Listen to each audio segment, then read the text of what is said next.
Olá, seja bem-vindo ao nosso estudo do diagnóstico e manejo das lesões bucomaxilofaciais. Vamos iniciar a partir deste momento a segunda abordagem acerca das desordens potencialmente malignas.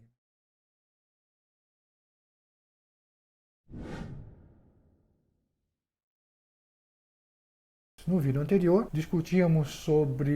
analisávamos, melhor dizendo, sobre leucoplasia homogênea, quando explicamos que esse aspecto leucoplásico, o branco, que é observado nesta lesão, nada mais é em decorrência da produção excessiva de ceratina, o que no laudo histopatológico, isto corresponde a uma condição de hiperceratose.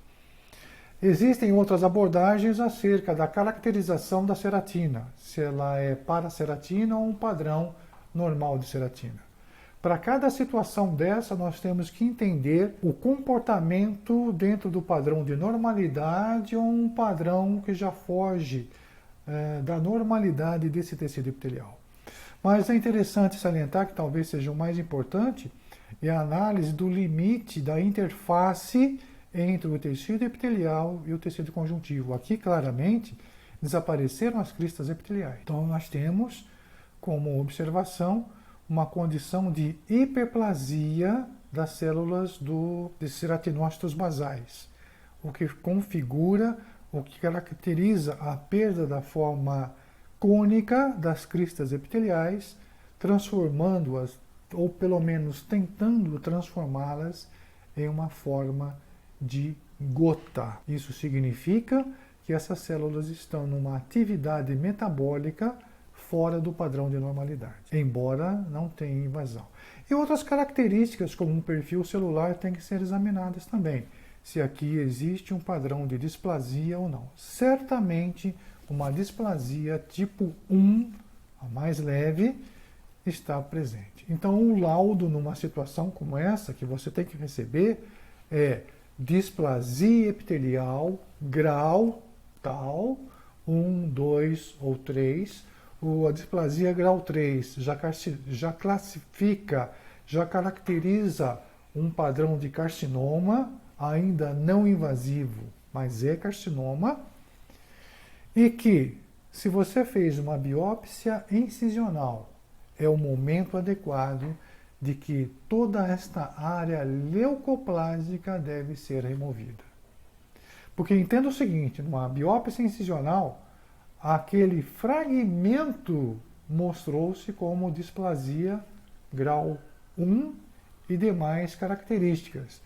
Mas você não pode generalizar que outras regiões mostram-se também com esse mesmo perfil, displasia grau 1. Por isso que, diante de uma área de displasia, toda lesão tem que ser removida cirurgicamente, examinada novamente para confirmação diagnóstica. E se porventura acontecer a identificação de áreas com características já de um carcinoma, o paciente tem que ser encaminhado para o médico cabeça e pescoço.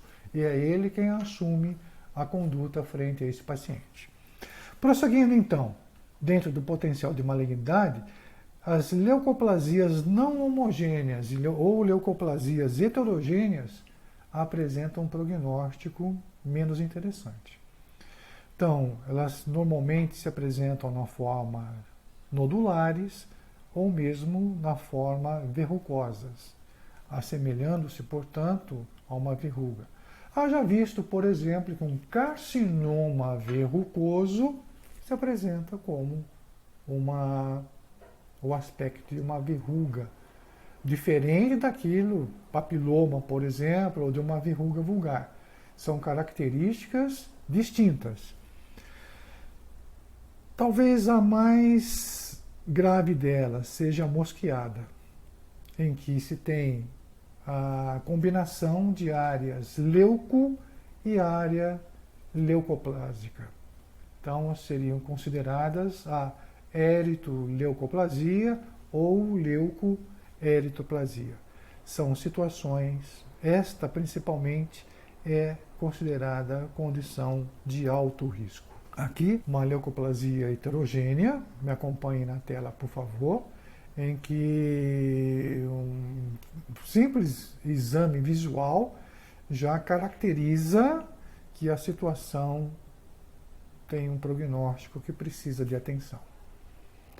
Então, se um paciente desse nos solicita ajuda, além da clássica anamnese, etc., etc., como é recomendado, a biópsia é interessante. Então, um aspecto verrucoso, inclusive a formação de pequenos nódulos.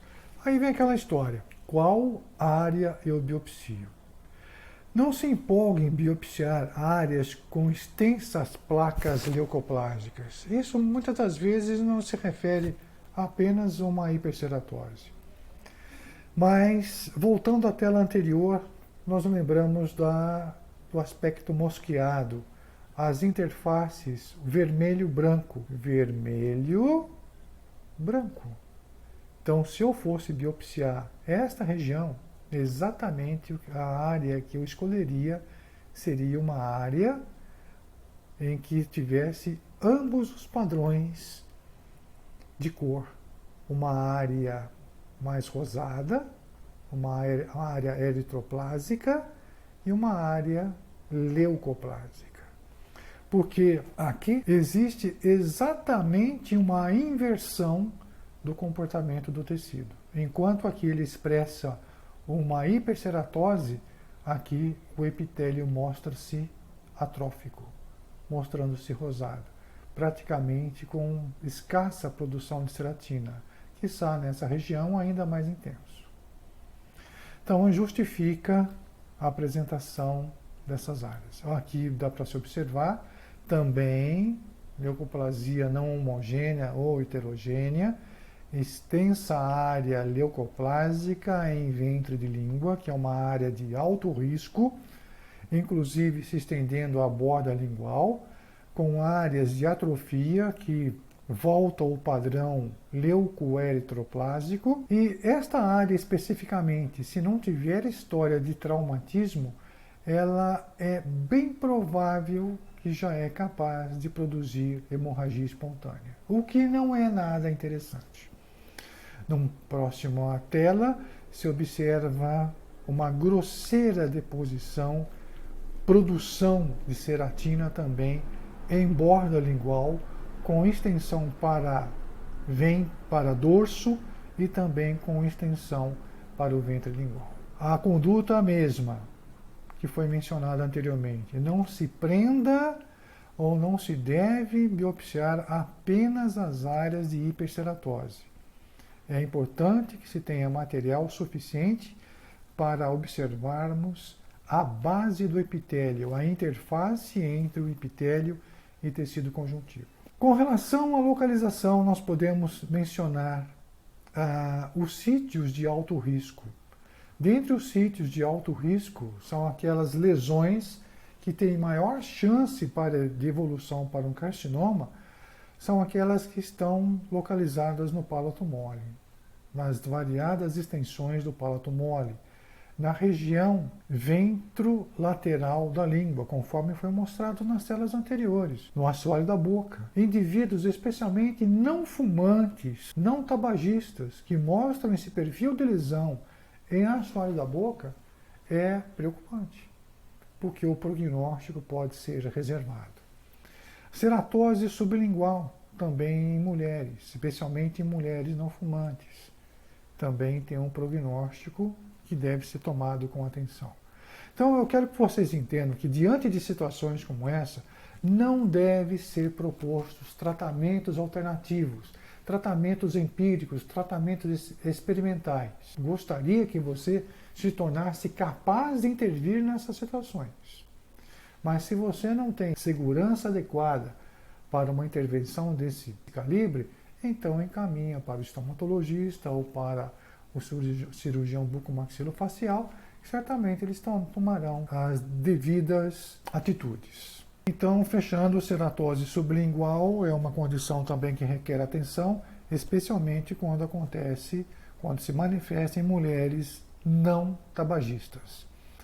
Estas situações mostram exatamente essas condições em que se tem essa hiperceratose em ventre lingual, e essa situação ainda mais grave, né?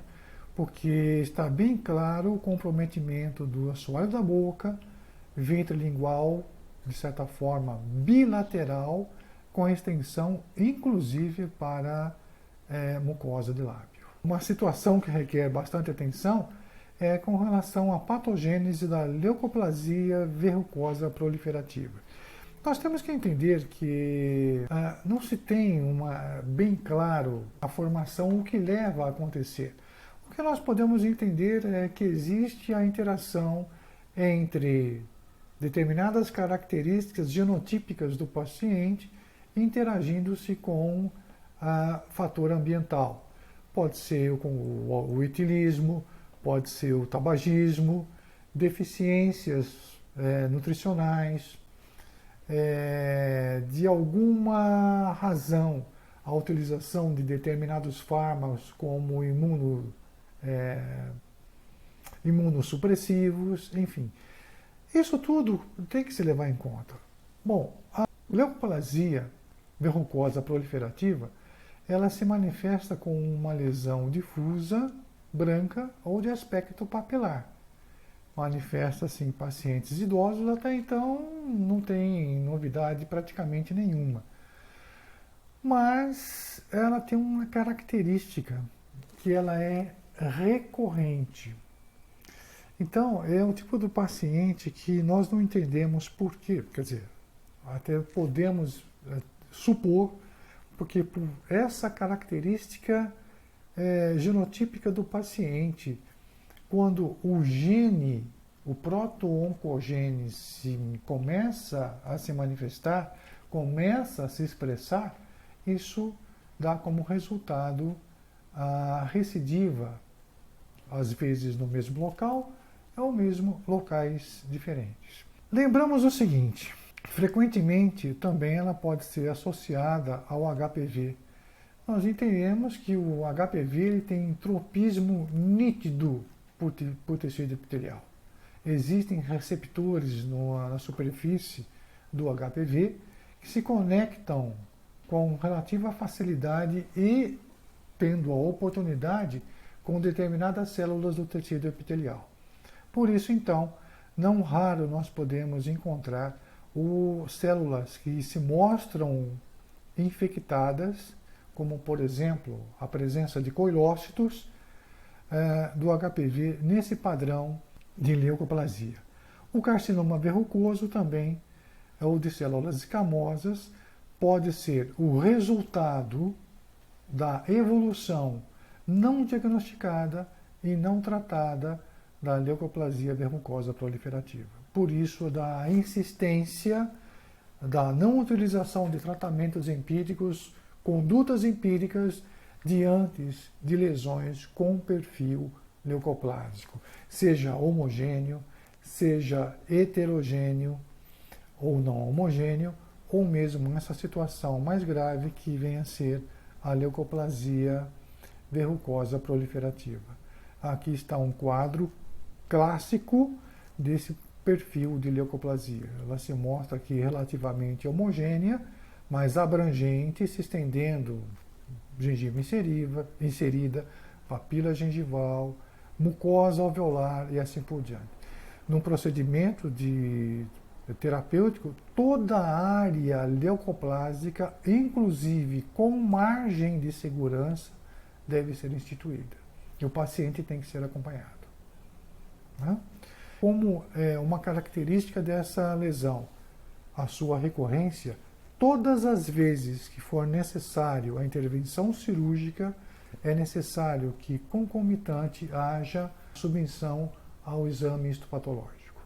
Lembrando mais uma vez de que o aspecto leucoplásico pode trazer na sua base, lá na interface epitélio-conjuntivo, as características de um carcinoma. Aqui nós temos a presença de uma leucoplasia verrucosa proliferativa, esse aspecto verrucoso que muitas das vezes ela apresenta, mas ainda assim mantendo-se com um quadro de displasia. E aqui já perdeu essa característica de displasia e já evoluindo para uma condição de carcinoma. A tela é bastante clara, mostrando que não houve invasão das células neoplásicas, ceratinócitos neoplásicos, ao quórium, então ele mantém-se ainda preservado. Aqui já não, características de células mostrando claramente características de neoplasia. E a invasão do quórium, a invasão do tecido conjuntivo, já é evidente nesta foto. Aqui uma outra situação em que o paciente nos procura com essa lesão. Lembrando uma condição muito interessante, que esse paciente é portador de líquen plano. Então ele tem um distúrbio imunológico. Tanto esta área quanto esta outra foram biopsiadas. E aqui, mais uma vez, foi diagnosticado como líquen plano. Então, uma área hiperceratótica, né, como isso acontece em um determinado estágio do líquen plano, mas a interface epitélio-conjuntivo mostrava-se ainda com as características inerentes ao líquen plano. Entre, por exemplo, como aquela área de inflamação em banda, em faixa, degeneração vacuolar de ceratinócitos basais, etc, etc. Agora, esta região aqui nos surpreendeu, porque é raro nós encontrarmos carcinoma em dorso de língua. E aqui, de fato, aconteceu. A suspeita de que seria meramente uma área leucoplásica, que poderia ser até em decorrência do líquen plano. Aqui se mostrou um carcinoma de células escamosas. Mais uma vez, mostrando um quadro de displasia epitelial. Aqui pode ser considerada um carcinoma in situ, porque as alterações acontecem em toda a camada do tecido epitelial. Muito obrigado pela oportunidade de compartilhar esse estudo com você. Até o nosso próximo vídeo.